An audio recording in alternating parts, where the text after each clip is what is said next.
సమయంలో వినగల చెవులను గ్రహించగల మనసును పరిశుద్ధాత్మ అన్యోన్య సహవాసం నాకు ఇక్కడ కూడి వచ్చిన ప్రతి ఒక్కరికి దయచేయండి. మీ మాటల్లో ఉన్నటువంటి ప్రభావ మర్మయుక్తమైనటువంటి జ్ఞాన సంగతులను ప్రభావ విభజించి బోధించడానికి కావలసినటువంటి పరిశుద్ధాత్మ సహవాసం నాకు దయచేయమని యేసుక్రీస్తు ఉన్నత నామములో స్తుతించి ప్రార్థించాలని వేడుకుంటున్నాను పరమ తండ్రి. ఆమేన్. హల్లెలూయా, హల్లెలూయా. ఈ సమయంలో దేవుని వాక్యం మనం గమనించుకున్నట్లయితే దేవుడు పూర్వకాలమందు అనేక మంది ద్వారా మాట్లాడుతూ వచ్చాడు. ఇప్పుడు ఈ కాల సమయంలో, అంత్యకాల సమయంలో పరిశుద్ధాత్మ ద్వారా తన కుమారుడైనటువంటి యేసుక్రీస్తు ద్వారా మనతో మాట్లాడుతున్నాడు అని లేఖనాలు సెలవిస్తున్నాయి. హల్లెలూయా, హల్లెలూయా. ఆయన మాట్లాడుతున్నాడు అని మనకు తెలియాలంటే మనం ఏం చేయాలి ప్రియులరా? నేను మాట్లాడుతున్నాను అని మీకు తెలియాలంటే మీరేం చేయాలి? వినాలి. హల్లెలూయా. మీరు విన్నప్పుడు నేను మాట్లాడుతున్నానని తెలుస్తుంది కదా. హల్లెలూయా. అలాగే నేటి ధ్యానాంశం, దేవుడు మనతో మాట్లాడిన మాటకు విధేయత చూపించినట్లయితే మన జీవితం ఏ రీతిగా ఉండబోతుంది. హల్లెలూయా. దేవుడు నీతో మాట్లాడిన మాటకి నువ్వు విధేయత చూపించినట్లయితే, ఆయన చెప్పిన పని నువ్వు చేసినట్లయితే నీ జీవితం ఏ రీతిగా మారుతుంది అనేటువంటి అంశాన్ని మనం ఈరోజు ధ్యానించుకోబోతున్నాం. హల్లెలూయా. ఆయన చెప్పడానికి రెడీగా ఉన్నాడు, ఆయన మాట్లాడుతున్నాడు. కానీ ఆ మాటలు విని మన జీవితంలో ఎలా ఆ కార్యం జరిగించుకోవాలి అనేటువంటి అంశాన్ని మనం కొన్ని లేఖనాల ద్వారా మనము విభజించుకుందాం. హెబ్రీయులకు రాసిన పత్రిక 1వ అధ్యాయం 1వ వచనాన్ని మనం ధ్యానించుకున్నాం ఇందాక. ఇప్పుడు అనేక మంది పెద్దలు చెప్తూ ఉంటారు, చెప్పిన మాట వింటే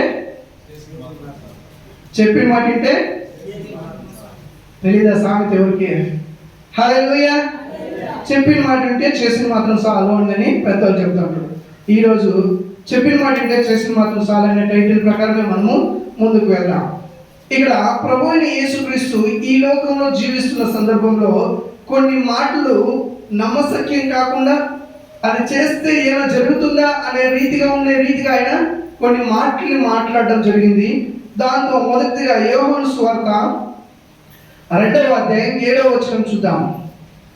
యోహాను సువార్త 2వ అధ్యాయం 7వ వచనం. యేసు ఆ పాండ్లను నీళ్లతో నింపుడని వారితో చెప్పగా వారు అంచుల మట్టుకు నింపిరి.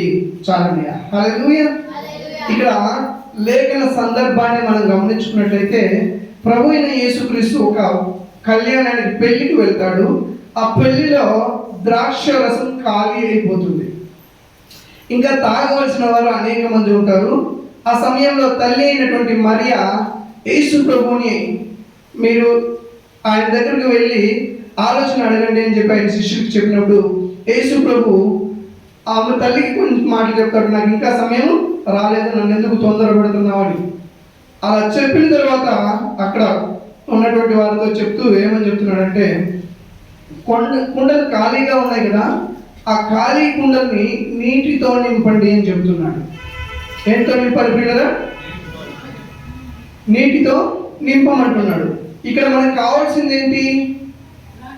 ద్రాక్ష రసం కావాలి. అక్కడ కుండలు ఖాళీగా ఉన్నాయి, దాన్ని నీటితో నింపమంటున్నాడు. నీటితో నింపమని చెప్తున్నారు. మనకు కావాల్సింది ద్రాక్ష రసం కాదా? ద్రాక్ష రసం ఎక్కడ ఉంది? ద్రాక్ష పళ్ళు ఎక్కడ ఉన్నాయి? ఒకవేళ నింపితే కూడా దాంట్లో ద్రాక్ష పళ్ళు వేసి తొక్కి రుచి చేయడానికి లేట్ అవుతుంది కదా అని అక్కడ ఉన్నటువంటి వాళ్ళు ఆలోచించలేదు. ఆయన నోటి నుండి వచ్చినటువంటి మాటకి శిరసావహించి వాళ్ళు ఏం చేశారంట, అక్కడ ఉన్నటువంటి 7 కుండలని నీటితో నింపి ఆ ప్రధాన అధికారి వద్దకు తీసుకువెళ్ళడం జరిగింది. అక్కడ ఏం అద్భుతం జరిగిందంటే, ఆయన చెప్పిన మాట ప్రకారం వాళ్ళు నీళ్లు తీసుకుని వెళ్ళారు. ఇంతకు ముందు తాగినటువంటి ద్రాక్ష రసము కంటే యేసు ప్రభు నీళ్లు నింపి కొండలు తీసుకువెళ్ళినటువంటి ఆ ద్రాక్ష రసము మధురంగా ఉండింది. అందరూ ఇది జబ్బుదేమో అనుకున్నారు. అందరు మామూలుగా ఫంక్షన్కి ఏదైనా మనం ఫంక్షన్కి వెళ్ళినప్పుడు ఏం జరుగుతుంది, ఫస్ట్ విందులో ఒప్పుకునే వాళ్ళకి అన్నీ వడ్డించబడతాయి. సెకండ్ విందు వచ్చే కొంచెం ఏదైనా కొంచెం తగ్గిండొచ్చు, మూడో దీనికి వచ్చినప్పుడు కొంచెం తగ్గిండొచ్చు. అట్లా లాస్ట్కి వచ్చేటప్పటికి బిర్యానీ అనుకుంటే కొంచెం పీసులు కూడా ఉండకుండా వచ్చి ఖాళీ పుష్గా దొరకచ్చు. అదే రీతిగా ఈ పెళ్లి విందులో కూడా అలాగే జరుగుతుంది. అప్పుడైతే ఖాళీ అయిపోతా ఉంది అనుకున్నారు, కానీ అక్కడ ముందు తాగిన దానికంటే మధురంగా ఉంది, ఇంకా కొంచెం మనిషిని ఉల్లాసపరిచే రీతిగా ఉండింది. హల్లెలూయా. అంటే మనం గమనించగలిగింది ఇక్కడ ఏమిటంటే, మనకు కావలసినది నీళ్ళు కాదు, కానీ ద్రాక్షరసం కావలసినటువంటి సమయంలో ఆ బాణులకి నీళ్లు పోయింది అని చెప్పి ఆయన చెప్పిన మాటకు వీళ్ళు విధేయత చూపించారు. కాబట్టి ఆ పెళ్లి విధిలో ఒక అద్భుత కార్యం జరగడం మనం గమనిస్తున్నాం. హల్లెలూయా, హల్లెలూయా. మొదటగా ఏం చేయాలంటే, ఖాళీగా ఉన్నటువంటి కుండల్ని నీటితో నింపమన్నాడు. నింపబడింది, అది ద్రాక్షరసంగా మారింది. అక్కడ ఒక అద్భుత కార్యం మనం చూడగలుగుతున్నాం. రెండవదిగా మనం గమనించుకున్నట్లయితే మత్తయి సువార్త 9వ అధ్యాయం 24వ వచనం. మత్తయి సువార్త 9వ అధ్యాయం 24వ వచనం. స్థలమేయుడి ఈ చిన్నది నిద్రించుచున్నదే గాని చనిపోలేదని చెప్పి వారితో చెప్పగా వారు ఆయనను అపహాసించిరి. హల్లెలూయా, హల్లెలూయా. ఇక్కడ ఒక చిన్న పాప చనిపోయింది అని చెప్పి వాళ్ళ తండ్రి ఆ పాపని బతికించడానికి ప్రభు యేసుక్రీస్తు అనేటువంటి నీవు రావాలి అని యేసు ప్రభువుని వెళ్ళి వేడుకొనగా యేసు ప్రభు వెళ్ళాడు. అక్కడ వెళ్ళేసరికి ఆ చనిపోయినటువంటి పాప దగ్గర అనేక మంది గుమిగూడి ఉన్నారు. అందరూ ఆ స్థలం లేకుండా ప్రభు యేసుక్రీస్తు ఏం చెప్పాడంటే, స్థలం ఇవ్వండి అన్నాడు. హల్లెలూయా. స్థలం ఇవ్వండి అన్నాడు. స్థలం ఇచ్చినప్పుడు ఇవ్వండి అని చెప్పి అందులోనే ఉండకుండా ఆ పాప చనిపోలేదు, నిద్రించుచుంది అని చెప్పాడు. హల్లెలూయా. కానీ అక్కడ ఉన్నటువంటి జనాలు ఏం చేశారు? అపహసించారు, ఎగతాళి చేశారు. చనిపోయిన బిడ్డ దగ్గర వచ్చి బతికించేస్తారా అని. హల్లెలూయా. కానీ కొంతమంది ఆయన విశ్వాసం, ఆ తండ్రి యొక్క విశ్వాసాన్ని బట్టి వాళ్ళు ఏం చేశారంటే, కొంతమంది స్థలాన్ని చెల్లుబాటు చేసి ఆయన యేసుక్రీస్తుని ఆ చిన్నదాని దగ్గరికి వెళ్ళినట్లు చేసినప్పుడు ఆయన ఒకే ఒక మాట చెప్పాడు, చిన్నదానా లేము, చిన్నదానా లేము అని చెప్పగానే మరణించినటువంటి స్త్రీ చిన్న పాప లేవడం జరిగింది. హల్లెలూయా. రెండోదిగా ఆయన ఫస్ట్ ఏం చేశాడు? ఖాళీ కుండలను నీళ్లతో నింపమన్నాడు. రెండోదిగా స్థలం లేనటువంటి చోట స్థలాన్ని ఇవ్వమన్నాడు. రెండు చోట్ల అద్భుత కార్యం జరిగింది. మూడోదిగా మనం గమనించినట్లయితే యోహాను సువార్త 21వ అధ్యాయం 6వ వచనం. యోహాను సువార్త 21వ అధ్యాయం 6వ వచనం. లేదని వారు ఆయనతో చెప్పిరి. ఇంపార్టెంట్. అప్పుడు ఆయన దోనె కుడి ప్రక్కన వలవేయుడి మీకు దొరుకునని చెప్పాను. హల్లెలూయా. ఈ వాక్య సందర్భాన్ని బట్టి మనం గమనించుకున్నట్లయితే, పేతురు వాళ్ళంతా రాత్రంతా శ్రమపడి వల వేసి చేపలు పట్టడం ట్రై చేశారు. ఎక్కువ జమున ప్రభు యేసుక్రీస్తు ఆ ధోనిని సంధించినప్పుడు ఆయన చెప్తారు, మీరు ఎన్ని చేపలు పెట్టారన్నట్లయితే ఏమి చేపలు లేదు ప్రభు అన్నప్పుడు, అలాగైతే ధోని కుడి వైపునకు మీరు వల వేయండి అని చెప్పాడు. అలా కుడి వైపుకు వల వేసినప్పుడు, వాళ్ళు వల విసిరినప్పుడు 153 పెద్ద చేపలను పట్టినట్లు మనం గమనిస్తాం. హల్లెలూయా, హల్లెలూయా. కుడివైపుకు వల వేయండి అని ఆయన చెప్పినటువంటి మాటకు విధేయత చూపించారు. కానీ దానికి ముందు ఒక సంకోచం పడ్డారు. ప్రభువా, మేము రాత్రంతా విస్తారమైనటువంటి చేపలు పట్టడానికి ప్రయాసపడ్డాము, విస్తారమైనటువంటి శ్రమను అనుభవించాము, అయినా మాకు ఒక చేప కూడా పడలేదు అని చెప్పినప్పుడు ఆయన కుడివైపుకు వల వేయండి అన్నప్పుడు, కుడివైపుకు వల వేసినప్పుడు 153 పెద్ద చేపల్ని వాళ్ళు పట్టినట్లు గమనిస్తాం. అది 2 దోణులు, ఆ దోణిలో కాకుండా వేరే దోణుల సహాయాన్ని కూడా వాళ్ళు పొందుకున్నట్లు ఆ వాక్యం ద్వారా మనం గమనించుకుంటాం. హల్లెలూయా. మూడోదిగా మనం ఏం చేసాం? కుడి పక్కకు వల వేయండి అని చెప్పాడు. హల్లెలూయా. ఇక నాలుగోదిగా చూసినట్లయితే మార్కు సువార్త 3వ అధ్యాయం 5వ వచనం. ఇది మనం ఇప్పుడు కేవలం లేఖనానుసారంగా మాత్రం మనం ధ్యానించుకుంటూ వెళ్తున్నాం. తర్వాత మనకి ఏ రీతిగా వర్తిస్తుంది అని మనము ఒకసారి ధ్యానించుకుందాం. మార్కు సువార్త 3వ అధ్యాయం 5వ వచనం. ఆయన వారి హృదయ కాఠిన్యమునకు దుఃఖపడి కోపముతో వారిని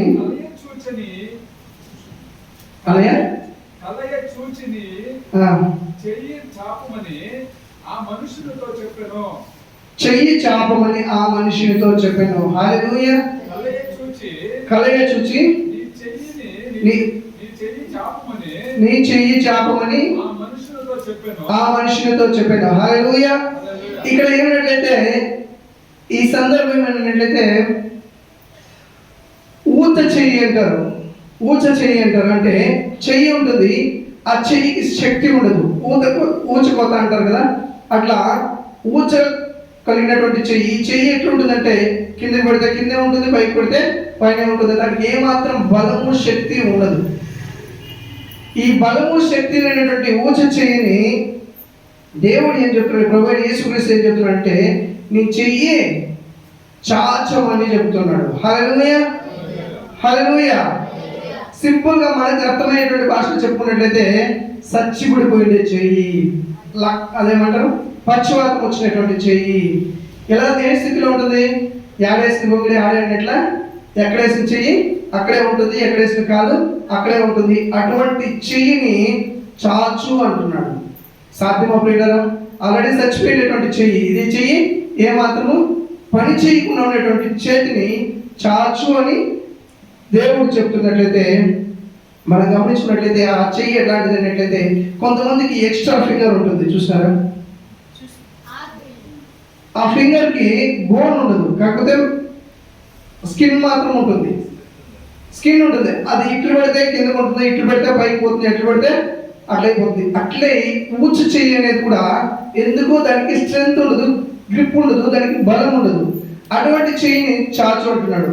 ఒకవేళ ఆ పిల్లడు అనుకోవచ్చు, ఆయన అనుకుని ఉండొచ్చు, అయ్యో ప్రభు ఈ చెయ్యిని చాచేటట్లయితే నేను నీ దగ్గరికి ఎందుకు కూర్చుంటాను, చాచేటికి కాకుండా ఉంది కాబట్టి, ఇది ఊచ చెయ్యి కాబట్టి ఇది నేను లేవలేకపోతున్నాను కాబట్టి నేను నీ దగ్గరికి వచ్చినానని చెప్పి ఆయన సంకోచించలేదు. పిల్లరా, ఎప్పుడైతే దేవుడి కుమారుడు చెప్పాడో నువ్వు చెయ్యి చాచు అన్నాడో, ఆయన ఊగిపోతున్నటువంటి చెయ్యిని అట్లా ఏమీ చేయలేనటువంటి ఆ చేతిని దేవుడి వైపుకి ఇలా చాచడం జరిగింది. హల్లెలూయా.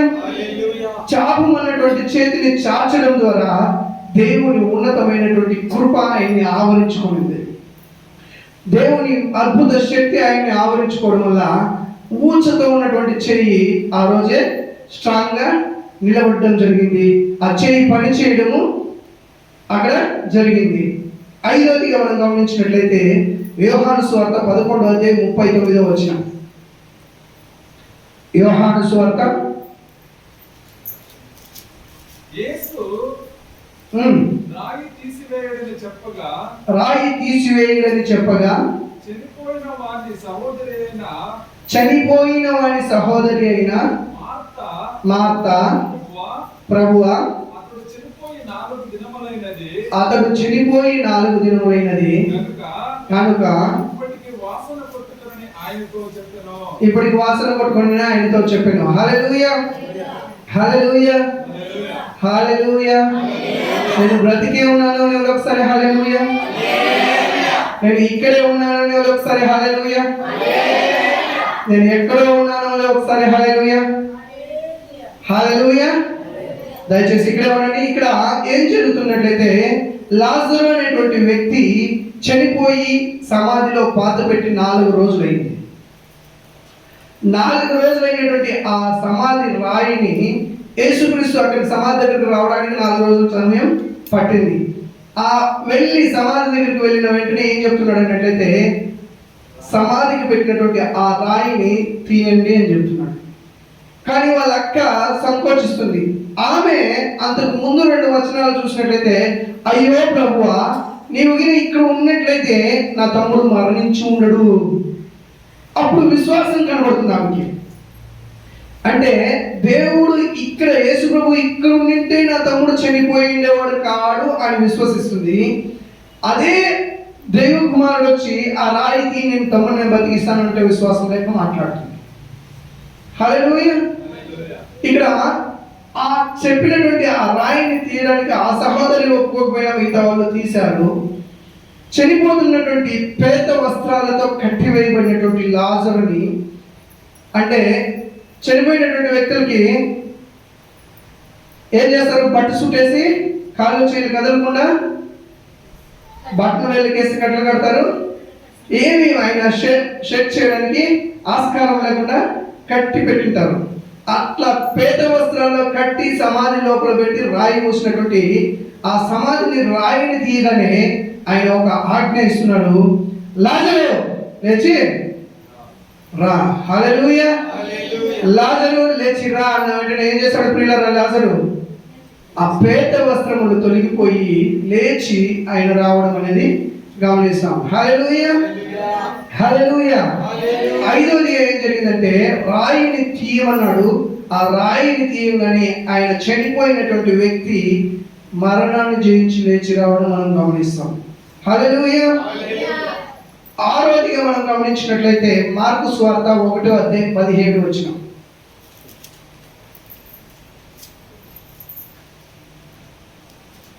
మార్కు సువార్త 1:17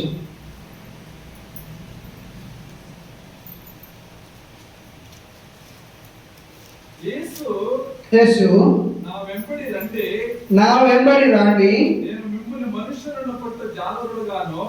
నేను మిమ్మల్ని మనుషులు పెట్టు జాలరులుగాను చేసేదనని వారితో చెప్పాను. ఇక్కడ వాక్య సందర్భం ఏమన్నట్లయితే పేతురు, యోహాను వీళ్ళంతా ఏం చేస్తున్నారు? చేపలు పట్టుకుంటున్నారు. కుడి పక్కకు వల వేశారు. విస్తారమైనటువంటి చేపలు పట్టుకున్నారు. అయిపోయిన తర్వాత వాళ్ళతో ఒక మాట అంటున్నాడు, మీరు నన్ను వెంబడించండి. మీరు మీరు మీరు ఎవరు చెప్తున్నారు ఈ మాట? యేసు ప్రభు అక్కడ ఉన్నటువంటి పేతురు, యోహాను అటువంటి వ్యక్తులకి, చేపలు పట్టుకునేటువంటి వ్యక్తులకి చెబుతున్నాడు. వెంబడించి ఏం చేయాలని చెప్తున్నాడు ఆయన? మళ్ళీ చేపలు పట్టుకోమని చెప్తున్నాడా? మిమ్మల్ని మనుషులను పట్టేటువంటి జాలరులుగా చేస్తానంటున్నాడు. హల్లెలూయా. హల్లెలూయా. హల్లెలూయా. ఆ సమయంలో మనమైతే ఏం చెప్తాం? వాళ్ళ చేపలు పట్టుకుంటే ఏమైంది? అమ్మి వాళ్ళ ఇంటికి కావాల్సింది ఏదో ఒకటి తినుకోవచ్చు, లేదా వాళ్ళ ఇంటికి ఆ చేపలతో తినన జీవనాన్ని గడుపుకోవచ్చు. మనుషులను బట్టి నేనేం చేయను ప్రభు. హల్లెలూయా. అట్లే కదా అడిగింటాం మనమైతే. కానీ వాళ్ళు ఏం చేశారు తెలుసా? వాళ్ళు పామరులైనటువంటి వ్యక్తులైనా కానీ యేసు ప్రభువుని వెంబడించారు. ఇప్పుడు నీవు నేను రక్షణ మార్గంలో ఉన్నామంటే వాళ్ళు వేసిన వలలో, వాళ్ళు వేసిన కాలంలో చిక్కుకున్నటువంటి చేపలు మేమన్నమాట. హల్లెలూయా. వాళ్ళని మనుషులు పట్టే జాలరులుగా చేశారు. కాబట్టి మనం కూడా దేవుని అయోగ్యులైనటువంటి మనము దేవుని రక్షణ మార్గంలో నడిపించడానికి ఆస్కారమై ఉన్నది. హల్లెలూయా. అలా మనుషులను బట్టి మనం ఏం చేసుకోవాలి, మేము ఏం చేయాలని ఆయన్ని అడగలేదు. ఆయన్ని మాటకు విధేయత చూపించి వెంబడించడం జరిగింది. వెంబడించినటువంటి వ్యక్తికి, పేతురు అనేటువంటి వ్యక్తికి పరలోకపు తాళపు చెయ్యి ఆయన చేతికి ఇవ్వడం జరిగింది. హల్లెలూయా. ఏం చెయ్యి? పరలోకానికి సంబంధించినటువంటి తాళపు చెయ్యి. అదొకటే కాదు, పేతురు అనేటువంటి పేరుకు అర్థం రాయి అని అర్థం. ఆ రాయి పైన దేవుని సంఘాన్ని కడతాను అనేటువంటి అభిషేకము, ఆశీర్వాదము పేతురుకి ఇవ్వడం జరిగింది పిల్లల. హల్లెలూయా. హల్లెలూయా. ఇక్కడ మనం 6 విషయాన్ని మనం గమనించుకున్నాం. అదే మత్తయి సువార్త 19:21 చివరిగా చూద్దాం. మత్తయి సువార్త 19:21.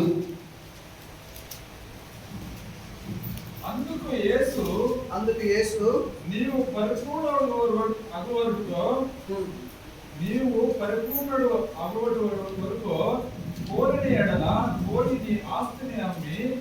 బీదలకిమ్ము, అప్పుడు పరలోకమందు నీ ధనము కలుగును. ఆమేన్. హల్లెలూయా. ఇంతవరకు మనం ఏం గమనించాం? యేసు ప్రభు ఏమైతే చెప్పాడో అవన్నీ చేసినటువంటి వ్యక్తులను మనం గమనిస్తూ వచ్చాం. హల్లెలూయా. చివరిగా ఇంకొక వ్యక్తిని మనం గమనిస్తున్నాం. ఈ మాట ఎందుకు చెప్తున్నాను అన్నట్లయితే మనం పరిశోధించుకోవాలి. దేవుని వాక్యం సెలవిస్తుంది, దేవుని ఆలయానికి మనం ఎందుకు వస్తామంటే మనల్ని మనం శోధించుకోవడానికి, మనల్ని మనము బలపరుచుకోవడానికి, మనల్ని మనము హెచ్చరించుకోవడానికి, మనల్ని మనము బుద్ధి చెప్పుకోవడానికి, దీంతో పాటు సహోదరుల ఐక్యత కోసం అందరూ కలిసి ఐక్యత కలిగి ఒక్కొక్కరు సేవ సమాచారాన్ని తెలుసుకుని దేవుని స్తుతించడం కోసం మనం వస్తాం. హల్లెలూయా. అట్లే ఇంతవరకు దేవుని మాట విన్నటువంటి వ్యక్తుల గురించి చాలా మంది గురించి 6 మంది గురించి మనం తెలుసుకున్నాం. వినకపోయినటువంటి ఒక వ్యక్తి గురించి కూడా మనం తెలుసుకున్నాం. ఎందుకంటే అలా 2 రీతిలో మనం తెలుసుకున్నట్లయితే ఏది మంచి మార్గం, ఏది నీతి మార్గం, ఏ రీతిగా పోతే మనం ఏమి ఆశీర్వాదం పొందుకుంటామని. ఇక్కడ ఒక యవనస్తుడు ఉంటాడు. ఆయన యేసు ప్రభు దగ్గరికి వచ్చి, ప్రభువా నేను నిన్ను వెంబడిస్తాను, నాకు నిత్యమైనటువంటి నిత్య జీవము కావాలి అని చెప్తాడు.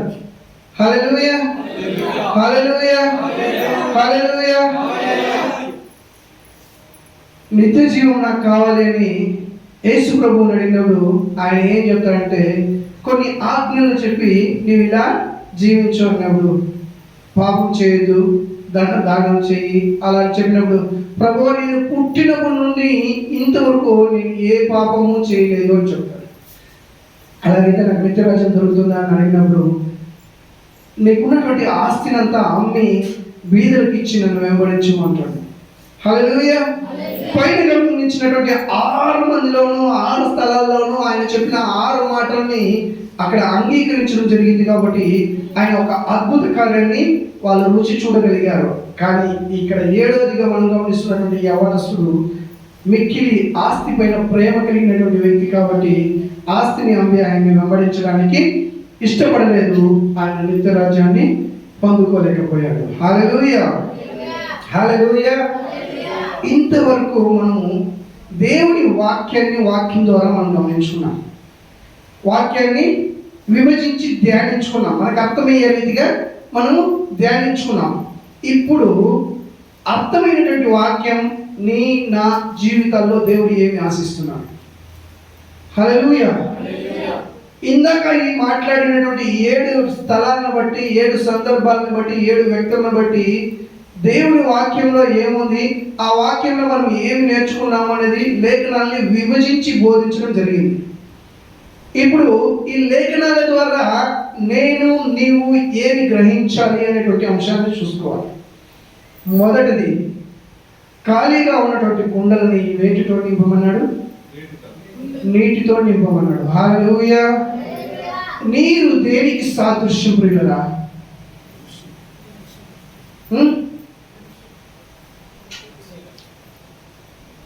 ఇప్పుడే చదివినాను. వాక్యం చెప్తే వినేటట్లున్నారా? మీరు చెప్పే మాట నేను వినబడేటట్లుంది పిల్లరా. మీరు మనసులో చెప్పుకుంటే నాకు అర్థం కాదు. ఏది నీరు దేనికి సాదృశ్యం? పరిశుద్ధాత్మకు సాదృశ్యం, దేవుని వాక్యానికి సాదృశ్యం. హల్లెలూయా. ఖాళీగా ఉన్నటువంటి కుండలోకి పరిశుద్ధాత్మ అనే వాక్యాన్ని మనం నింపుకోవాలి. పరిశుద్ధాత్మని వాక్యాన్ని మనం గమనించుకున్నట్లయితే యోహానులో చెప్పిన ప్రకారం ఆదియందు వాక్యం ఉండెను, వాక్యము దేవుని యొద్ద ఉండెను, దేవుడే వాక్యమై ఉండెను. హల్లెలూయా. ఇక్కడ వాక్యాన్ని మన హృదయంలో పెట్టుకున్నట్లయితే ఖాళీగా ఉన్నటువంటి కుండలకి నీళ్లను నింపినప్పుడు అది అద్భుతకరమైనటువంటి, ఇంపైనటువంటి, మధురమైనటువంటి, రుచి కలిగినటువంటి ద్రాక్ష రసంగా మనం గమనిస్తున్నాం, మారినట్లు మనం గమనిస్తున్నాం. ఇక్కడ నీ హృదయంలో ఉన్నటువంటి కుళ్ళు, కుతంత్రాలు, దేవునికి విరోధమైన ప్రతిదాని తండ్రి, కుమార, పరిశుద్ధాత్మ నామంలో బాప్తిస్మం ఇచ్చిన తర్వాత, పొందుకున్న తర్వాత దాన్ని కడగబడాలి. కడిగిబడినటువంటి వ్యక్తిని ఎలా ఉంటావు? అప్పుడు ఖాళీ కుండగా ఉంటావు. దేవుని వాక్యం సెలవిస్తుంది, దేవుని దగ్గరకు వచ్చి అపవిత్ర బతుకున్నటువంటి ఒక ఆత్మని, ఒక వ్యక్తి దేవుడి దగ్గరకు వచ్చి అపవిత్ర ఆత్మని తొలగించబడిన తర్వాత ఆ అపవిత్ర ఆత్మ ఆ హృదయాన్ని, ఆ మనిషిని వదిలి, ఆ శరీరాన్ని వదిలి వెళ్ళిపోయి అది ఎక్కడి నుండి వచ్చిందో అక్కడికి వెళ్ళి శోధిస్తుంది, పరిశోధిస్తుంది. నేను ఇంకెవరి దగ్గరికైనా వెళ్ళాలి, ఇంకెవరిలోకైనా నేను వెళ్ళిపోవాలని ప్రయత్నించి చూసి అక్కడ ఎక్కడ స్థలం లేకపోవడం వల్ల నేను ముందుగా ఉన్నాను కదా, అక్కడికే పోయి చూద్దాం, ఒకవేళ అక్కడ స్థలం ఉంటే దూరిపోదామని చెప్పి వస్తుంది. వచ్చి చూసినప్పుడు ఒకవేళ నీ హృదయంలో యేసు ప్రభు లేకుండా ఈ ఖాళీ కుండని అట్లే కుండీలో పెట్టుకోండి, నీవు యేసు ప్రభు అనేటువంటి వాక్యాన్ని లేదా దేవుణ్ణి నీవు హృదయంలో ఉంచుకోకుండా ఉన్నట్లయితే ఆ దురాత్మ ఏం చేస్తుంది తెలుసా? మళ్ళీ వెళ్ళి తనకంటే బలం కలిగినటువంటి 7 దెయ్యములను తోడబెట్టుకొని నీ దగ్గరకు వచ్చి నీ హృదయంలో పందిరి వేసుకొని కూర్చుంటుంది. అక్కడ 7, ఇది 1, 8. టోటల్ ఎన్ని ఉంటాయి నీ ఆత్మ, నీ శరీరంలో 8 ఆత్మలు. అంతకుముందు ఉండేటువంటి ఒక ఆత్మ, ఒక రోగం, ఒక బాధ, ఒక వేదన, ఒక అనారోగ్యం, ఏదో ఒకటి ఉంటుంది. దాన్ని బట్టి దేవుని ఆలయానికి నువ్వు వచ్చావు, దేవుని సన్నిధిలో ప్రార్థించావు, దేవుడు నీకు అద్భుతకరమైన విడుదలనిచ్చాడు కదా అని చెప్పి నువ్వు ఇంటికి వెళ్ళి ఫ్రీగా వెళ్ళిపోయిందిలే, నాకేం వద్దు, యేసు ప్రభువుని నీ హృదయంలో ఉంచుకోకుండా, దేవుడి వాక్యాన్ని నీ హృదయంలో ఉంచుకోకుండా ఉన్నట్లయితే ఒక్క బాధే నువ్వు పడలేకపోయావు, ఒక రోగమే నువ్వు పడలేకపోయినావు, ఒకరి నుండి వచ్చేటువంటి హింస నువ్వు పొందలేకపోయినావు. అదే నీ హృదయంలో మళ్ళీ ఖాళీగా పెట్టుకొని ఉన్నట్లయితే అంతకంటే దానికంటే బలమైనటువంటి 7, ఇది 8 శక్తులు, బాధలు, ఇబ్బందులు, రోగములు ఏదైనా కావచ్చు, అది వచ్చి నిన్ను నింపుకొని నిన్ను నాశనం వైపు నడిపిస్తాయి. పిల్లలా, హల్లెలూయా, హల్లెలూయా.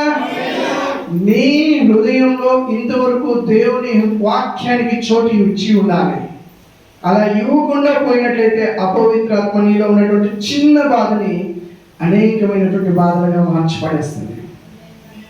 హల్లెలూయా.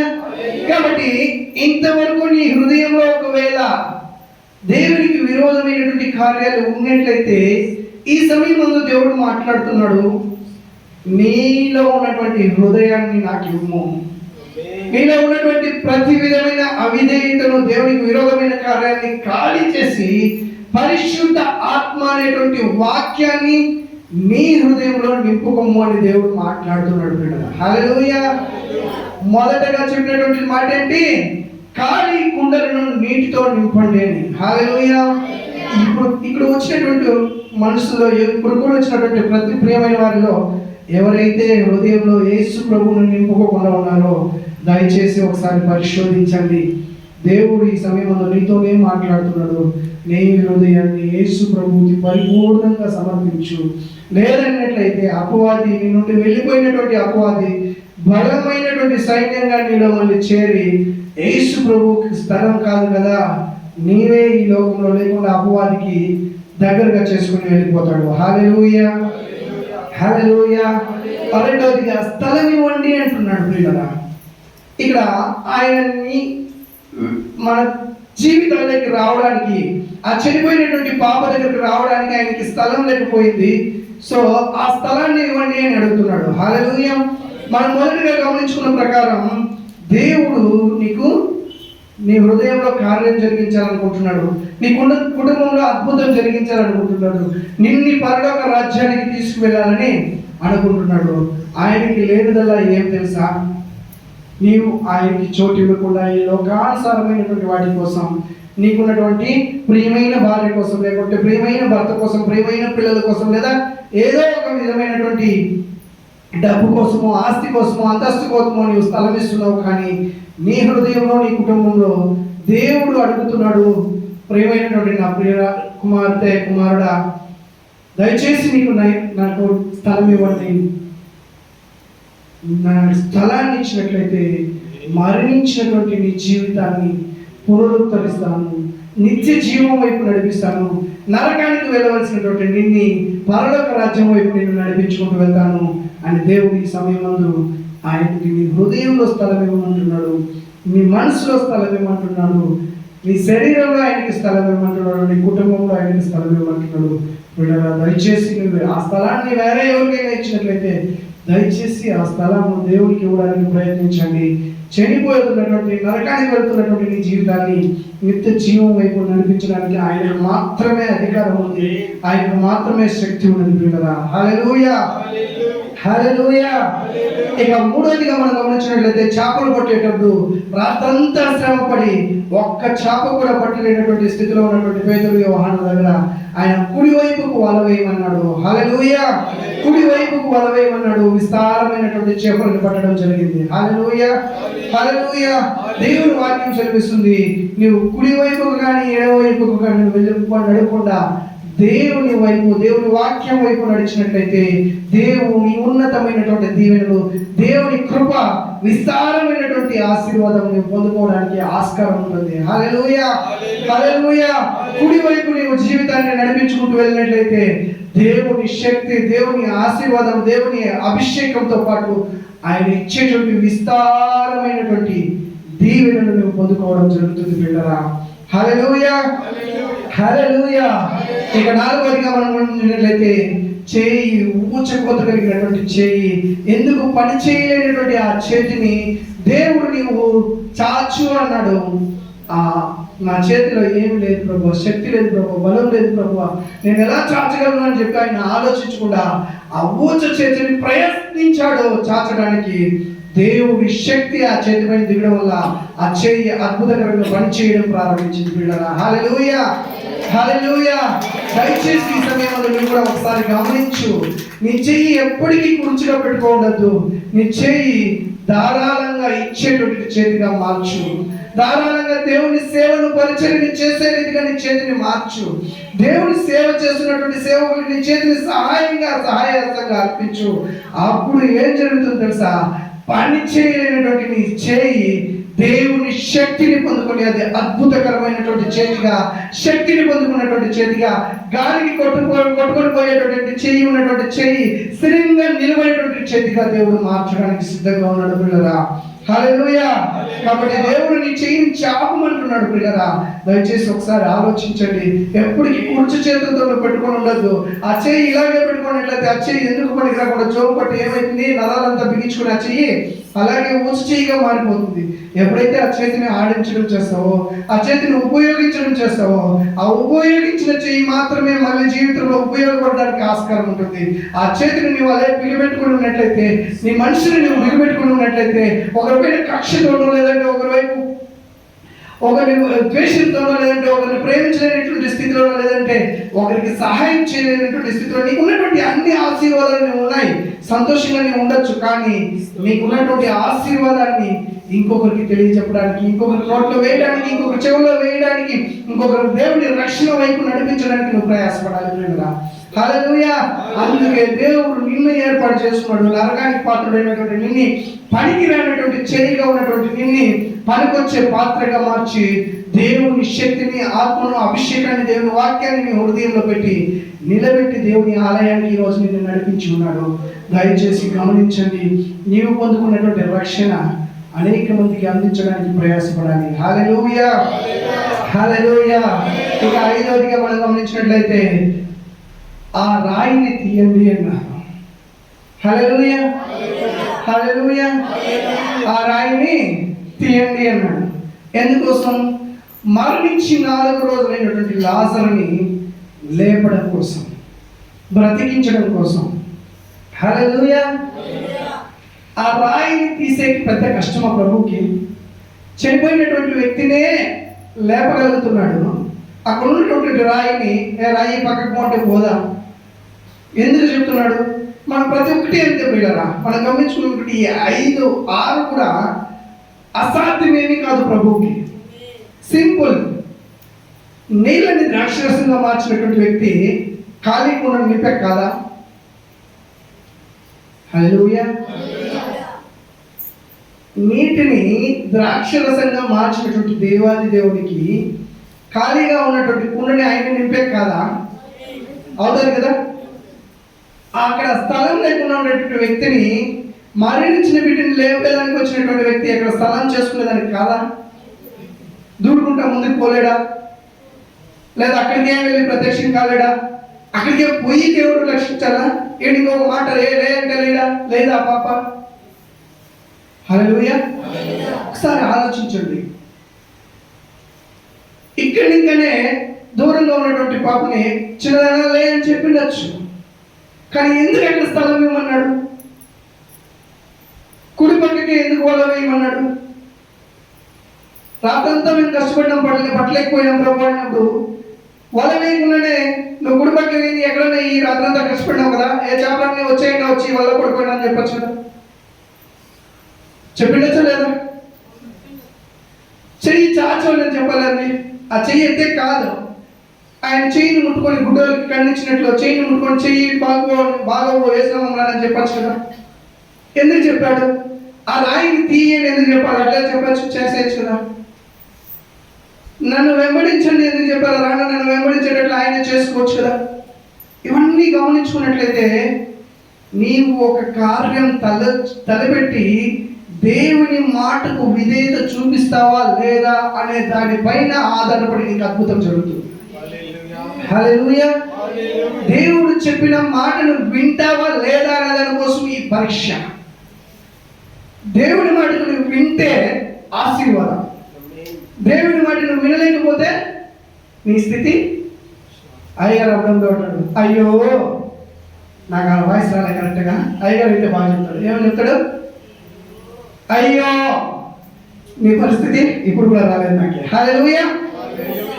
మాట వినకపోతే నీ పరిస్థితి అయ్యో అంటే, వినకపోతే దేవుని వాక్యం చదివిస్తుంది, దేవుని రాకడ అయిపోయిన తర్వాత కింద ఉన్నటువంటి వ్యక్తులంతా రొమ్ములు కొట్టుకుని అయ్యో అయ్యో అయ్యో అయ్యో అని ఏడిస్తారు, బాధపడతారు అని దేవుని వాక్యం చదివిస్తుంది. హల్లెలూయా. కాబట్టి దేవుని వాక్యం ప్రకారం ఈరోజు మనం నేర్చుకున్నటువంటి మాటలు, దేవుని వాక్యంగా మనము ధ్యానించుకున్నాం. ఆ వాక్యంలో ఉన్నటువంటి మర్మయుక్తమైనటువంటి సంగతులు మనము తెలుసుకున్నాం. ఆ వాక్యం ద్వారా నేనేమి నేర్చుకోవాలి, ఈ రోజు దేవుడు నాతో ఎందుకు ఈ మాటలు మాట్లాడుతున్నాడో అని కూడా మనము ధ్యానించుకుందాం ప్రియులారా. హల్లెలూయా. ఇక్కడ రాయిని తీసిన వెంటనే అద్భుతం జరిగింది. ఏమి? లాజరు బయటికి రా, లేచి బయటికి రా. హల్లెలూయా. హల్లెలూయా. లాజరు లేచి బయటికి రా. హల్లెలూయా. హల్లెలూయా. హల్లెలూయా. హల్లెలూయా. హల్లెలూయా. హల్లెలూయా. హల్లెలూయా. హల్లెలూయా. యేసు నామములో నేను ఇప్పుడు చెప్తున్నాను, మీరు త్వరపడి బయటికి రా. రికరల బషందరులకు. హల్లెలూయా. హల్లెలూయా. యేసు నామములో ఉన్నటువంటి దేవుని అద్భుతం రుచి చూడలేనటువంటి దురాత్మనిలోనే బయటికి రా. రికరల బషందరులకు. ఒకసారి గమనించండి ప్రియులారా, దేవునికి అడ్డంగా ఉన్నటువంటి అడ్డును నీవు తొలగించినట్లయితే మహాకృప, దేవుని ఆకాశ గుప్పట్లు విప్పబడుతుంది. దేవుని ఆత్మతో పాటు ఆశీర్వాదం కూడా నీవు నీ కుటుంబం అనుభవించడానికి ఆస్కారం ఉంది. హల్లెలూయా. నీవు చేయాల్సిందల్లా సింపుల్ పని, పెద్ద పని ఆయన చేసి పెడతాడు. హల్లెలూయా. నీవు చిన్న పని చేసినట్లయితే నీకు పెద్ద ఆశీర్వాదం ఆయన ఇవ్వబడుతుంది. హల్లెలూయా. ఇవన్నీ పొందుకున్నటువంటి నీవు ఇంకా కూర్చొని సంఘంలోనే 5 సంవత్సరాలు 6 సంవత్సరాలు 10 సంవత్సరాలైనా సంఘంలోనే కూకొని ఇంకా నేను విశ్వాసగానే పడినది ప్రియులారా. ఆయన నిన్ను పిలిచింది ఆయన్ని వెంబడించడానికి ప్రియులారా. ఆయన వెంబడించడం అంటే ఖాళీగా ఆయన వెంట వెళ్ళిపోవడం కాదు. ఆయన వెంబడించినటువంటి 12 మంది శిష్యులు ప్రపంచం మొత్తంగా వ్యాప్తి చెందారు, విడివిడిగా వెళ్ళిపోయారు. వెళ్ళిపోయి ప్రపంచంలో ఉన్నటువంటి ప్రతి దేశంలోనూ దేవుడు రాజ్య సువార్తను ప్రకటించాడు. హల్లెలూయా. ప్రతి చోట దేవుని రాజ్య సువార్తను ప్రకటించి దేవుని శిష్యులని అనేక మందిని ఏర్పాటు చేయడం జరిగింది. మనం నిజంగా ఆయన వెంబడిస్తున్నామని మనం అనుకుంటున్నాం. నిజంగా ఆయన వెంబడించినటువంటి ఆయన 12 మంది శిష్యులు ఏం చేశారు పిల్లరా? ఆయన లేకపోయినా ఈ లోకానికి ఆయన ఇచ్చినటువంటి పరిశుద్ధ ఆత్మని పట్టుకొని ఆయన ఎక్కడికి చూపిస్తే అక్కడికి వెళ్ళిపోయి దేవుని రాజ్యాన్ని కట్టే పనిలో తన మాన ప్రాణ త్యాగాన్ని జరిగించారు ప్రియులరా. శరీరాన్ని కూడా ప్రతి 12 మంది శిష్యులు ఒక్కరు కూడా నార్మల్ గా మరణించినట్టు మనం గమనించాం. హిస్టరీ చూసుకున్నట్లయితే ప్రతి శిష్యుడు ఘోరమైనటువంటి నీచమైనటువంటి సావుని అనుభవించారు. ఈ లోకానుసారంగా నీచమైనటువంటి సావు, కానీ ఆ సావుని, ఆ మరణాన్ని వాళ్ళు ఎలా తీసుకున్నారు తెలుసా? దేవుడు ఇచ్చినటువంటి గొప్ప భాగ్యంగా తీసుకున్నాడు. హల్లెలూయా. దేవుడు ఇచ్చినటువంటి గొప్ప భాగ్యంగా వాళ్ళు స్వీకరించి ఆయన్ని వెంబడించి నీవు నేను రక్షణ కలిగి ఈరోజు ఆ నిత్యమైనటువంటి దేవుణ్ణి, పరిశుద్ధుడైనటువంటి దేవుణ్ణి, స్తుతులకు పాత్రుడైనటువంటి దేవుణ్ణి, పరలోకమందు ఆశీనుడై నిన్ను నన్ను పిలుస్తున్నటువంటి దేవుణ్ణి ఆరాధించే వారిగా మనం ఇక్కడ కూర్చున్నాం. హల్లెలూయా, హల్లెలూయా. కాబట్టి దయచేసి గమనించండి, దేవుడు ఈ సమయమందు మాట్లాడుతున్నటువంటి ప్రతి మాటకు చెవి యొగ్గండి కదా. ప్రతి మాటకు నీవు నేను చెవి యొగ్గినట్లయితే ఖచ్చితంగా దేవుని ఆశీర్వాదం మనం రుచి చూడడానికి ఆస్కారం ఉంటుంది. హల్లెలూయా. యెహోవా నా నామమును రుచి చూసి గుర్తెరుగుడి అని దేవుని వాక్యం చదివిస్తుంది. హల్లెలూయా, హల్లెలూయా. ఊరగాయ మనం తింటాం, ఎలా ఉంటుంది? ఊరగాయ ఎలా ఉంటుంది? రుచిగా ఉంటుందా? పల్లాగా ఉంటుంది. కారం కూడా ఎలా ఉంటుంది? అబ్బా అనిపిస్తుంది. ఉప్పు ఎలా ఉంటుంది కదా? ఇవన్నీ ఏంటో తెలుసు మీకు? టేస్ట్ చూసినారు కదా. హల్లెలూయా. అట్లే యెహోవా అనేటువంటి నామాన్ని నీవు రుచి చూడండి పిల్లరా. ఆ రుచి ఎలా ఉంటుంది అనేది ఆ రుచి చూసిన వారికి మాత్రమే తెలుస్తుంది. హల్లెలూయా. ఆరాధన చేసేటప్పుడు తనకి తానుగా మనం మర్చిపోతుంటాం. ఆ ఆరాధన ఆత్మని అనుభవిస్తున్నాం కాబట్టి ఆ రుచి నాకు తెలుసు, మనకి అనుభవించేటువంటి వ్యక్తులకు తెలుసు. మిగతా వాళ్ళు ఎలా ఉంటారు తెలుసా? దేవుని సేవకులుగా మాకు ఒక బాధ్యత ఉంది, ఆత్మల వివేచన వరం అని ఒక అభిషేకం. అదేంటంటే ఇక్కడ వచ్చినటువంటి సంఘంలో ఉన్నటువంటి ఆత్మలన్నీ ఒకే ఆత్మ అని మనం అనుకోకూడదు. వాళ్ళలో ఉన్నటువంటి ఆత్మ ఏమేమి గ్రహించగలిగినటువంటి అభిషేకం ఆత్మల వివేచన వరం. 9 కృపావరాల్లో అదొకటి. మేము అబ్జర్వ్ చేస్తున్నప్పుడు ఏదో కళ్ళు తెరుచుకొని ఇట్లా సంఘంలో ఉన్నటువంటి వాళ్ళందరినీ చూస్తాం. ఆ ఆత్మ ఎలాంటి ఆత్మ? దేవునికి విధేయత చూపించలేనటువంటి ఆత్మ, దేవుని ఆరాధించడానికి ఇష్టపడలేనటువంటి ఆత్మ. సో అలా ఉండకుండా దేవుని ఆలయానికి మనం ఎందుకు వచ్చాం? దాన్ని నెరవేర్తించడానికి ప్రయాసపడడానికి, దానికోసం ప్రయాసపడడానికి ప్రయత్నించాలి. హల్లెలూయా, హల్లెలూయా. కాబట్టి దేవుని యందు ప్రియమైనటువంటి వాళ్ళారా, దేవుడు ఈ సమయమందు మీతో నాతో సూటిగా మాట్లాడుతున్నటువంటి మాట 5 మాటలు. 1, నీలో యేసు ప్రభువుకి స్థానం లేకుండా ఖాళీగా నీవు నీ హృదయాన్ని ఖాళీగా ఉంచుకున్నట్లయితే దయచేసి ఈరోజు ఆయన్ని నీ హృదయంలో నింపుకో. నీ జీవితం మధురంగా మార్చబడుతుంది. ఆయనకి నీ హృదయంలో స్థలాన్ని ఇవ్వు, నీ కుటుంబంలో స్థలాన్ని ఇవ్వు. నిత్య నరకం వైపు ఉన్నటువంటి నీ జీవితాన్ని నిత్య జీవం వైపు మార్చడం జరుగుతుంది. ఆయన చెప్పినట్లు నువ్వు చేసేదానికి నీవు ఎడమ వైపు తట్టిపోకుండా కుడివైపు దేవుని వైపు నడుచుకుంటూ గొర్రె పిల్ల వైపు నువ్వు నడుచుకుంటూ వెళ్ళినట్లయితే విస్తారమైనటువంటి దీవెనలు నీ జీవితంలో జీవించడం జరుగుతుంది. దేవుని సేవ వైపు, పరిచర్య వైపు, ఇతరులకు సహాయం చేసే వైపు నీ చేతిని చాచడానికి నువ్వు ప్రయత్నించు. ఆ చేయి స్థిరపరచబడుతుంది, ఆశీర్వదించబడుతుంది, దీవించబడుతుంది. నీ జీవితంలో దేవుడు నీ జీవితంలో కార్యాన్ని జరిగించలేకుండా ఏదైనటువంటి కఠినమైనటువంటి నీ హృదయం ఉండొచ్చు, కఠినమైనటువంటి నీ వ్యాధి ఉండొచ్చు, కఠినమైనటువంటి నీ బాధలు ఉండొచ్చు, కఠినమైనటువంటిది ఏదైనా కావచ్చు.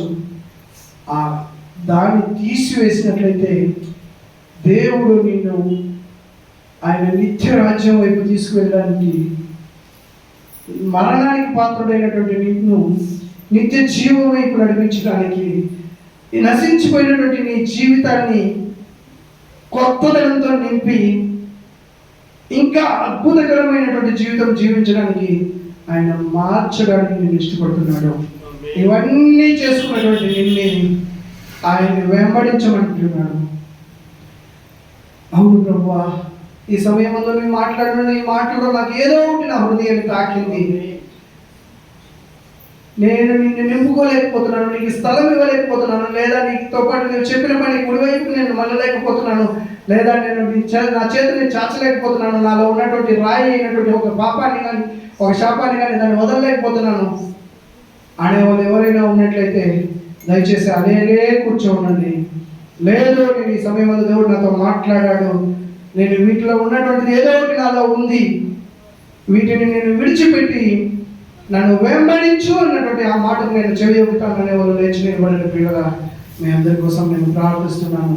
దయచేసి ప్రార్థనలో ఏకీభవించండి, దయచేసి ప్రార్థనలో ఏకీభవించండి పిల్లగా. హల్లెలూయా.